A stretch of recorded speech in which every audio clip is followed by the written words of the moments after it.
If you're a Florida resident or think you're a Florida resident or you're thinking about becoming a Florida resident, there's a lot of information you got to know. And I know after I thought I was a Florida resident, there's a couple of things I forgot to do. A lot of information here to unpack. Let's go ahead and get started.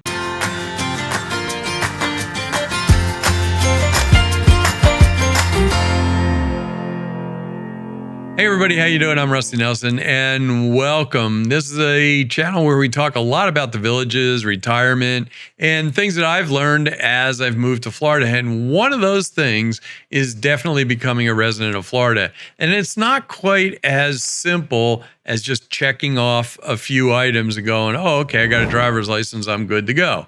It doesn't quite work that way. And especially if you want to help protect yourself from your past state coming after you for taxes. Some of these things may help. I know for myself, there was a few things as I went along. I go, oh, I guess I should have done that, or I forgot to do that. There's going to be a lot, as I said, to unpack in this one. And it's going to do from everything from taxes to your pets to checkbooks and all kinds of stuff. And I got to say this, please.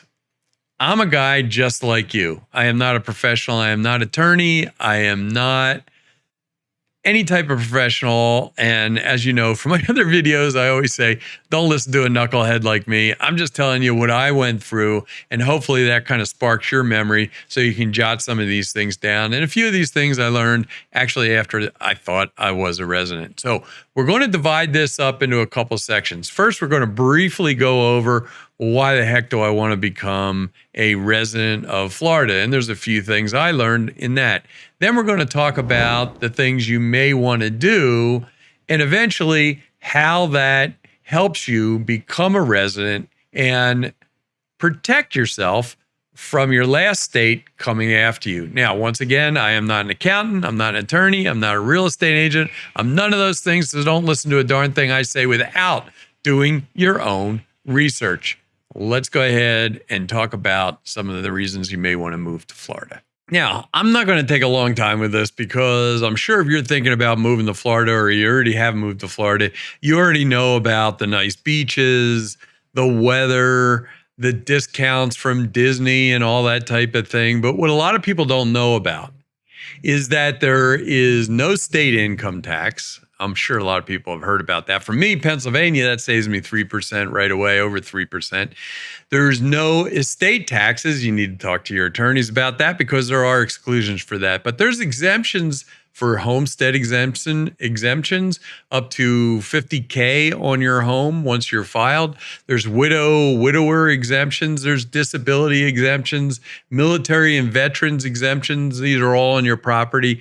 Total or permanent disability exemptions. And there's also limited income for seniors exemptions. Now, those are just a few of the tax reasons. You need to look and research this because I could go on for a long time with all this, but that kind of gives you an idea. You can look a lot of this stuff up on the internet.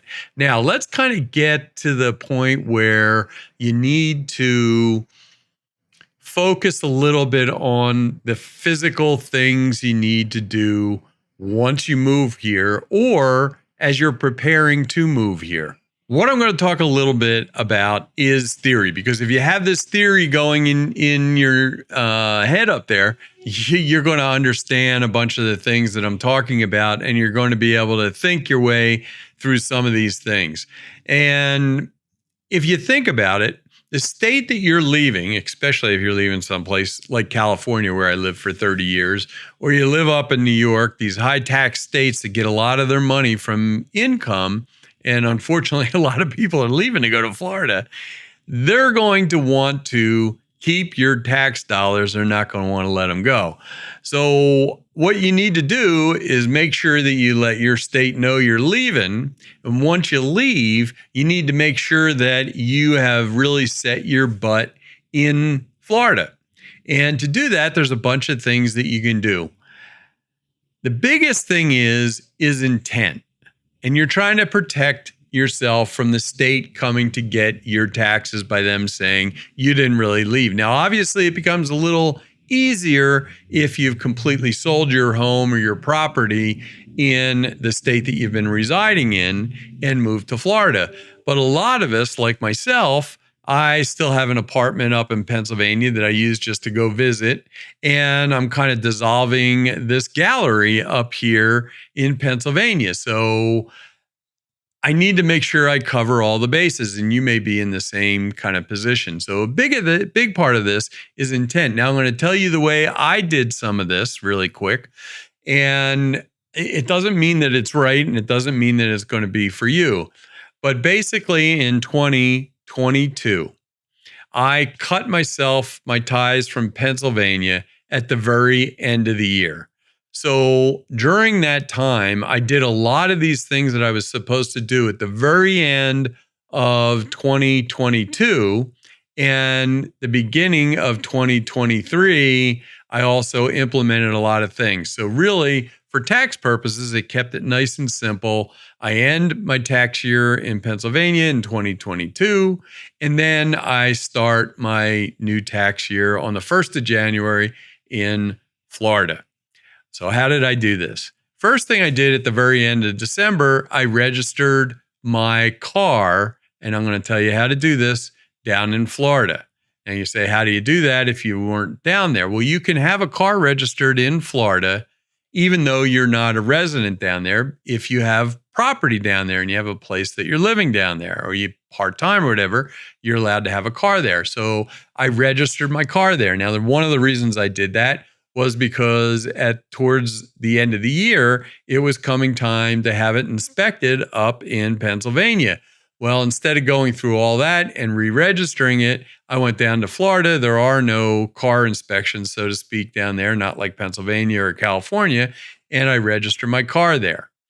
And I'm going to walk you through a couple of other things that I did in December, and this is building up to establish myself as a resident in Florida as of the 1st of January. One thing you may want to think about before we really dive into this is that, and if I don't mention it now, I'll forget, but definitely when it comes tax time, which we're coming up on right now, you want to make sure that if you're living in a state, you let them know, whatever state you're leaving, that you are leaving. And one way you can do this is to make sure that on your tax return, you can tell your accountant this or whoever's doing it, make sure they file this as your last turn, last time. Some states have a little check mark. You may write a note on there. Whatever you do, make a copy of that so that if you get a note from their IRS or whatever, or from their tax franchise board or whatever it is, that they know and you have a copy of it and you can say, yes, I did let you guys know, because we know that the government never makes mistakes, right? Right. And that actually happened to me with a corporation that I had out in California. They came after me and I said, no, I have left, and my company was dissolved. So that's kind of important. That's leaving there. Let's kind of dive into a little bit more, and I'll kind of do it in the order that I did it in, remembering that I did this in December. Now, I know, especially those people that live in California and even Pennsylvania, where working with DMV and everything else, you had to go from here, you had to go there, you had to go all over the place to get even sometimes a title done. Let me tell you something. Now, I don't know, I don't know what it's like all over Florida. I can only tell you what it was like for me in Sumter, the county that I'm in. And I'm going to kind of tell you right now, a lot of the things that we're going to talk about are county-based. So if you're watching this from outside of the villages where I'm at, most of the villages is in Sumter County. I'm going to use that as an example. There's also Marion, there's Lake County down there, and I think it's starting to venture into another county now. So the idea behind this is that most of this stuff that we're going to do is based by county. So you want to get into the county where you're at and do it from there. Sumter County was a breeze. They have these areas, and I think there's 3 of them in Sumter County. They're called service centers. And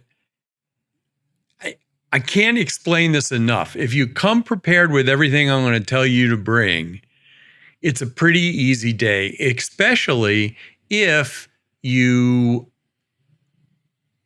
bring multiple requirements. In other words, if they ask you for some kind of proof of something, if you bring extra and you say, I'm bringing extra, just in case. For me, I would say it literally took me about maybe 3 hours at the most, maybe 2 hours. I mean, I hate to say this, but it was so quick. I had appointments, scheduled those ahead of time. We're going to look at it, but I'm just telling you, it is really easy. First thing I did, although for most people, the first thing you're going to want to probably do is get a driver's license. First thing I did is I went and I got my title for my car. Now, let me show you exactly what you have to do for that. I was originally just going to go and start blabbing about this, but I realized that I might as well just use the website to go through this because like I said before, these folks seem to have it down pat. Now, I can imagine people have problems and they'll go, hey, Rusty, you said it was easy, but I'm just going to use the website because in Sumter County, at least with their website, it's really spelled out clearly. Now, it's sumtertaxcollector.com. I'll put the link up there and down below. But that's how you get onto the website. And I would highly suggest for each one of the counties, whatever you're going to, that you reference their website. And I'll tell you what, calling the folks at these places is extremely friendly compared to California DMV or Pennsylvania DMV, PennDOT or whatever when I called them. Let's go ahead and get started. I'm going to show you this really quick because I'm doing this tape right now at 10 to 5, and I think the offices close at 5. But the cool thing about this is if you decide to go charging in there without an appointment, first of all, God bless you, because some things you need an appointment. You need to check on that. So in certain counties, you need have an appointment if you're doing certain things. But click on there and it'll show you the wait times, how many people are there, customers waiting. Boy, it can't be any easier than that, trying to find out if you're going to get in or not. Now, let's take a look at getting a vehicle registration done. Here we go. This website is a wealth of information. And that's one thing that's great about Florida. All this stuff, all this information is all in one place. You don't have to go all over the world to do it. These service centers do everything from your taxes to concealed weapons to dogs and cats and all that. But if you scroll down just a little bit, there's more information about all the things that you can have done there. But to get started on this, just click on, it says schedule an appointment. Can't be much easier than that. And up comes the 3 areas that we talked about, the 3 service centers. And if you look down here, they say exactly what they can do at each one of those offices. Now, the annex only does a few of them, but the other ones, except for hazmat, I went to the Villages Sumter Service Center, which is just about in the center of the Villages, and it was really easy to deal with. Everybody was really friendly, that's all I'll say. So, you need to read this up top in the big red letters because they hold to it. It says appointments are required for all written tests, road tests, concealed weapons permits, and are only available to Sumter County residents. We are unable to honor appointments scheduled by non-Sumter County residents. You are required to arrive 10 minutes early before your appointment. And let me tell you, folks, they're really serious about that. If you arrive 5 minutes or so after your scheduled appointment time, the appointment will be canceled. Now, that doesn't mean they tell you to get out. What they're going to tell you is to go to the back of the line, whatever that wait was. When I was there, it was kind of bad weather, so I was the only person in the whole building. So that made it really nice. The next few lines, like I said, just make it really easy on what to do. It says what to bring for a driver's license, what to bring for a concealed weapon, what to bring for road tests, what to bring for a title, and that's what we're going to jump over to right now. Tags, titles, and registration, and I'll kind of elaborate on some of these as I go through. Appointments are required for title transfers and vehicles coming from other states. So right there, that's telling you if you're coming from another state, you need to make an appointment, and we'll find out in a second why. Individuals with multiple titles will need to contact the office before scheduling appointments. It's just the timing thing, so you need to give them a call. You must have the original title. Yeah, this is a big one. You got to have the original title. If you have some type of lien, or you have a loan where you actually don't have the physical title, then you can actually submit the form. There's a link on there for it, or you can contact your lien title company and they may be able to help you out. You need to get that straightened out before you go down there to do it, because you need to have the original title. If your out-of-state tag is expiring within the next 5 days or has been expired for 30 days or less, you can schedule a title appointment. So that's that. I didn't know. I probably could have done that one and not driven all the way down there, but woe is me. If you prefer to drop off or mail in your title work, so you can do that. To register your vehicle in Florida, we will need the following. Heed this. They do need these things. All registered owners must be present. If you got a couple of people on the title, you got to have those people there.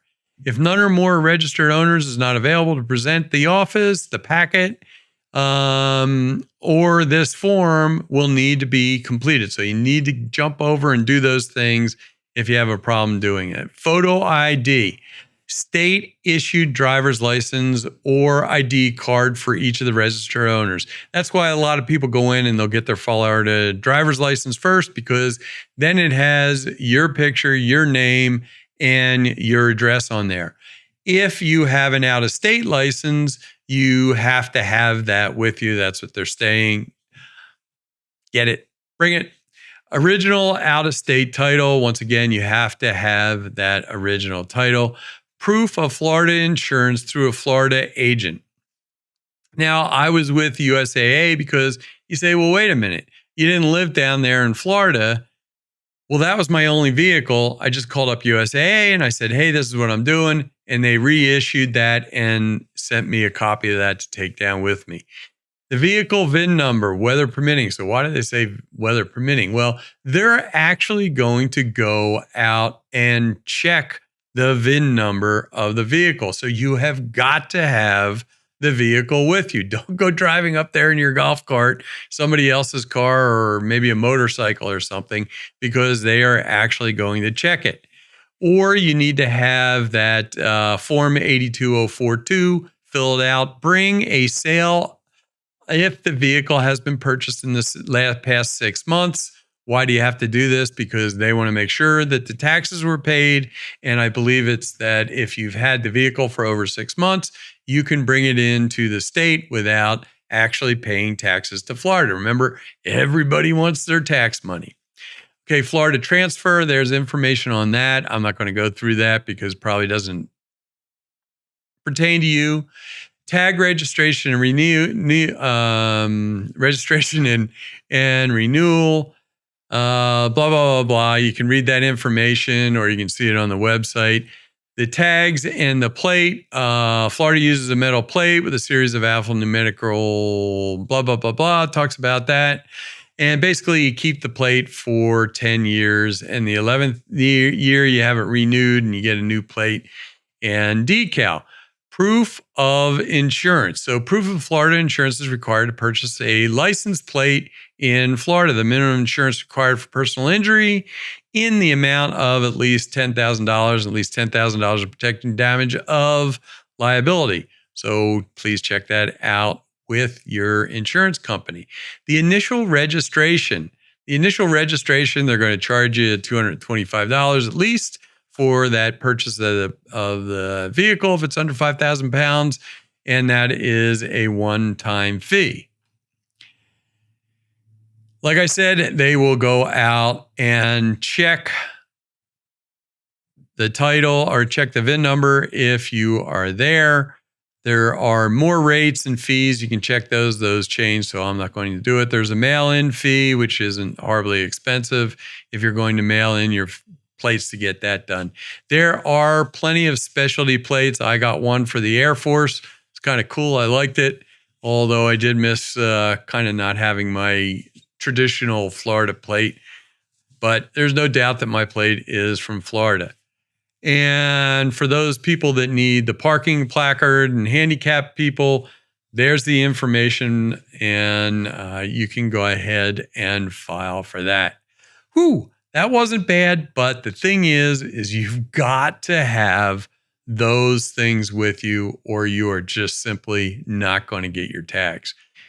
Before I go on, there's a few things that I'm going to talk about in here that are really important to everybody as far as ID, driver's license, that type of thing. Also, we're going to see how all this starts to combine itself into establishing yourself as a resident. So the driver's license is one of those things you have to do to establish yourself as a resident. What to bring for a driver's license. This is definitely important. Non-U.S. citizens and residents of American territories are required to have an appointment. If you're offbeat at all, you probably need an appointment. Driver's license, road tests, appointments for non-U.S. citizens, residents of American territories are available to Sumter County residents only. So that's what I was saying. A lot of this deals directly with whatever county that you are in.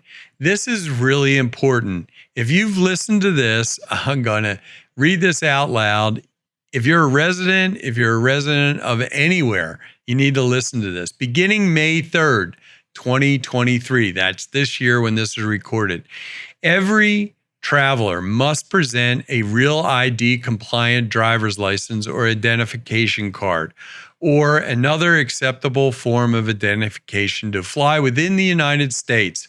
As of May 3rd, 2023, individuals who are unable to produce a real ID compliant credential or other acceptable form of identification, such as a passport, federal, blah, blah, military cards, TSA, you will be stopped at the checkpoint. So if your Florida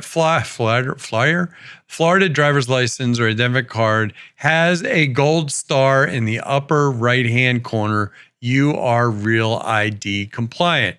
If you are not compliant, you must bring in original documents to prove your identity.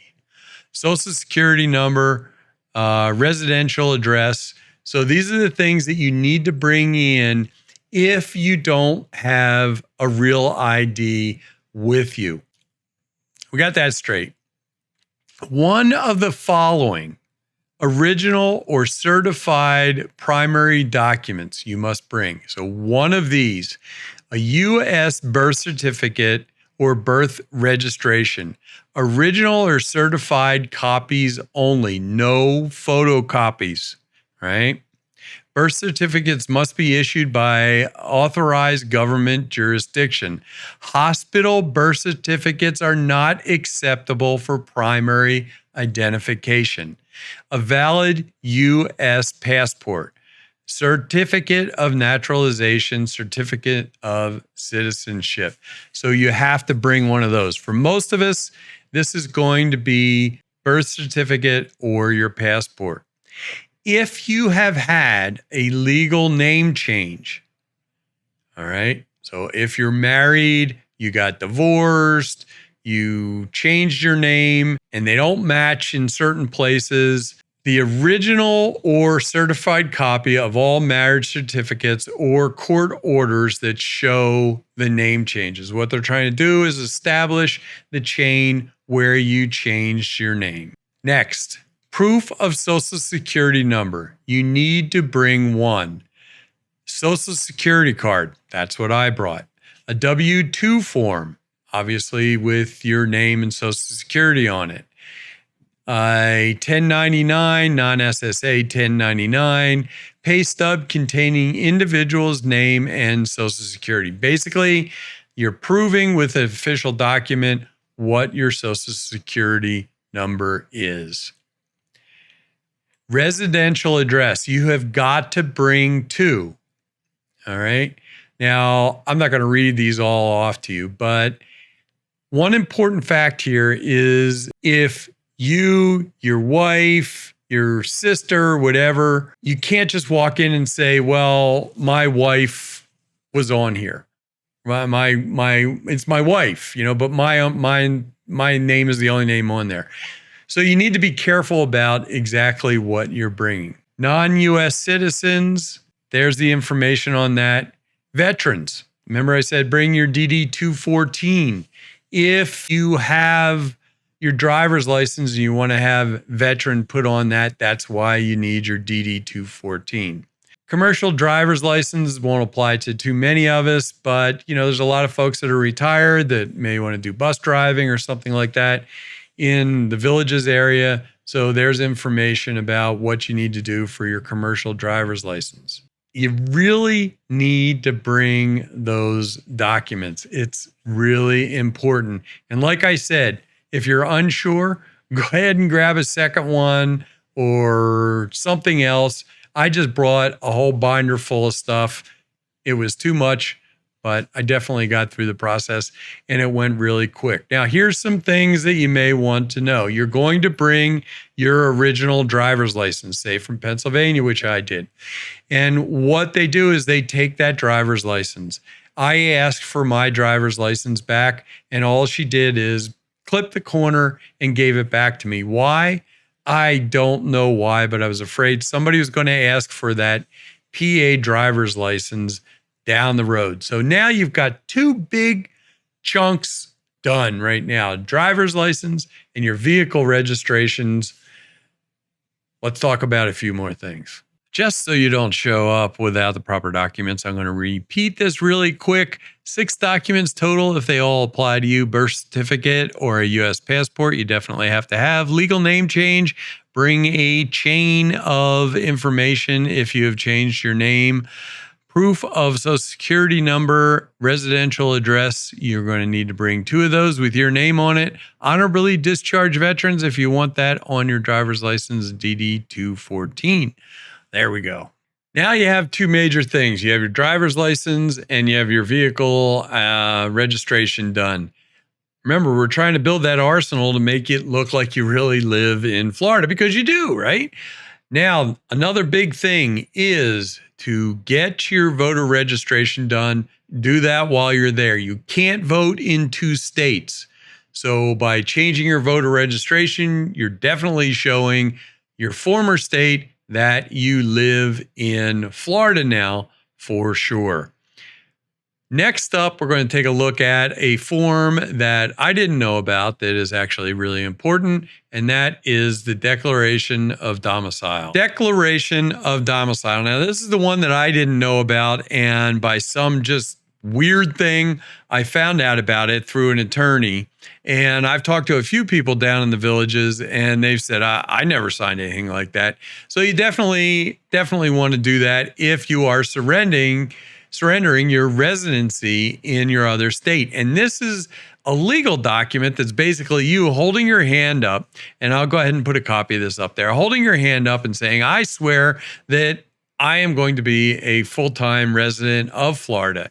And this has to be notarized. Now, when I went down there wasn't a notary, but I've since been told that they do have a notary there. So I just went to my bank and got it notarized. Now, what happens? It doesn't get filed there, but you can go to the desk there and hand it over to them. And they will actually take it and mail that off to Dade County, the clerk of courts in Dade County, and then they actually have to go through it and approve it. And then all of a sudden you've gone and sworn that that's where you're going to live. Now, the thing is this kind of leads into the tax exemptions, because you can't have tax exemptions, property exemptions in 2 different states. So when you do that while you're there at the tax collector's office, you guessed it, you're not going to get out of that building yet. Since you're already there at this building and you already have all the information with you, I'll show you in a second, that's needed, you might as well file the Homestead application and take advantage of your exemptions and what the homestead has to do with you. So now what does it do for you? It will actually reduce by $25,000 the appraised taxable amount, how they compute your taxes, and an additional $25,000 on anything above $50,000, barring any school taxes. So now you've reduced that amount of which your appraisal value is, but what you're going to be taxed on. But the big thing is that no matter how much the appraised value of your home increases, you are capped at a 3% increase. So if your home doubles in prices, it doesn't matter. Your taxes are not going to increase that much. You're kind of capped at 3%. There's only two places you can do this besides mailing it in, and that's at the Bushnell office or at the one that I just showed you in Sumter County on Powell Road. There are some other things to think about. One, you have to have this application in by March 1st. So that's a big deal. They say that it takes upwards of 60 days sometimes from when you bought your home, right? So if you're going to mail it in, your record may not be recorded yet. Your deed may not be recorded yet. So you will have to go into the office and not mail it if you're within that 60-day window. But you have to have this done by March 1st for that year. If you don't get it done, you got to wait a whole nother year to file it, and probably don't want to do that. All right, let's take a look at this really quick. Oh, boy. There is a printable application that you can print out ahead of time and take with you. Just go on to the next page, and this is what the application looks like. But heed to the second page of this. The property appraiser has a duty to put a tax lien on your property if you receive a homestead exemption during the past 10 years that you were not entitled to. So they're very serious about this. Don't mess around with it. You can't have tax exemptions in two different states or you're in trouble.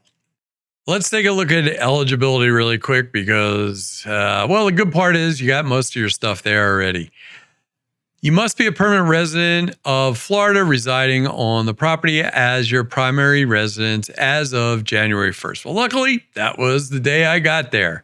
The deadline to submit the application for the exemption is March 31st. So you have to have this in by March 31st. There is no halfway through the year. You have to wait till the next year if you don't get it in by March 31st. Please have the documents available while completing the application: your driver's license, vehicle registrations, your voter registration, your permanent resident alien card, if that applies to you. The following list of information you will be asked for on the application: date of birth, Social Security, date of permanent residence, date that you actually occupied the property, date of property purchase, mailing address, and telephone number. And there's some various things you need to do if your spouse is living out of state. A few more things to think about when we're talking about this homestead and your tax exemption. Besides the money that you're going to be saving in a 3% cap, you also, now remember, I'm not an attorney, so you need to consult with that. Just hear me out. If your creditors come after you, barring a tax lien on the home and barring mortgage, your home is protected. In other words, they can't take away your home because you didn't pay your Sears bill. Sears? I don't know that it is a Sears anymore. Anyway, those are all of the protections. Now, we've done an awful lot, and we may be able to get out of the building and maybe not. I'm going to really quickly go over some other things that you may want to think about. And the reason you want to do this is because, once again, we're still going back to where we want to create a vision that you had the intent to become a Florida resident. And there's a lot of other things you may want to think about doing. Let's just run through that list really quick. Whew, I'm getting a little goofy right now, but I'm going to try to get through this list if I can. While you're in that building, check on your concealed permit to carry. You need to make an appointment to go there. A fishing license, if you need a fishing license, check on that. Also, when you're driving around Florida, you're going to want a Sun Pass. Now, an Easy Pass will work there too, but I found that the Sun Pass works on a lot more states up and down the East Coast border. Update your will and your estate plan. If you don't have a will or an estate plan, or it's not legal for some reason, guess what? Florida keeps your money. And also, you want to make sure that if it works with that, you keep that no estate tax when you live in Florida. So you want to consult legal folks for that. Healthcare doctors, you want to move those down to Florida. Like I said, the more things you get down in Florida, the better chance the state that you just left is not going to come after you for taxes. IRS address on your federal return. Make sure you change the mailing address to that. Your business affairs, such as your banks and such like that. Many times just online stuff, you just need to go on and change. Like if you're with Chase, when I was with Chase, all I did is change the address to Florida and didn't need to do anything at the bank itself. There are a couple of websites. The Department of Elder Affairs is a good website if you want to check out that. And the Florida Seniors Guide at thestateofflorida.com. So there's a lot of stuff there to unpack and a lot of stuff to go over. I really hope that this helped you out. I'm really glad I'm done with it. But I'll tell you what, it took me a long time to make sure that I was covering all the bases when I moved down here.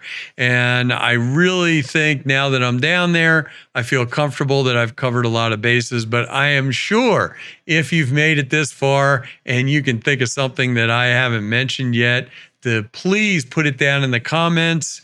And I will add it on someplace if it's really important. But a lot of people do read the comments. I can tell by the rest of their comments and questions. Anyway, please, if you like this information or it helped you out, whether you're going to the villagers or not, I truly appreciate it if you'd like this. And please follow. There's a lot of additional information coming out.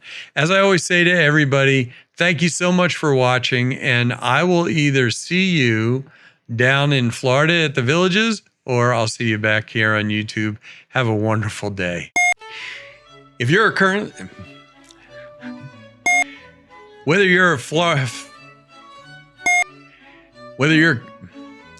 currently a Florida resident or you're thinking about becoming a Florida resident, there's definitely a lot of stuff you got to know and things you need to know to protect yourselves. Man. Whether you're currently a Florida resident or you're thinking about becoming a resident, you're definitely going to want to watch. My lips are tied together. Now, before I get started on this, there's some really important things that I'm going to talk about in here that I think everybody should listen to.